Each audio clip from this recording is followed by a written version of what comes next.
এইভাবে মুড়বে। এই যে দেখলি আমার প্রথমে ছিল এইভাবে ছিল, এবারে এই হবে, ঠিক আছে? আবার এই করে এই হালকা একদম সফট, একটু হার্ড, যদি একটু বেশি জোরে টানিস তো স্কিন চলে আসবে। একদম হালকা হেয়ারটাকে একদম তুলতে হবে, নাকি স্কিন বসবে, ঠিক আছে? দড়ির দাগ আছে?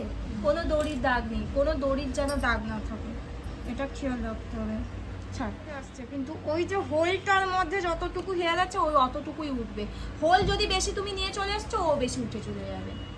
আমার এই যে মোড়াটা যতটুকু থাকুক, আমার এই মধ্যে কিন্তু আমার কি থাকবে, হেয়ারটা থাকবে, ঠিক আছে? আইব্রোটা কিন্তু মানে আমাদের প্রথম হচ্ছে আইব্রো। আইব্রো তুমি ভালো করতে পারলে তুমি সব কাজ করতে পারবে, ঠিক আছে? তুমি আইব্রো জানো না, তুমি বাকি সব কাজ জানো, তাহলে কেউ তোমাকে চাইবে না। ওকে, অফ করে দাও।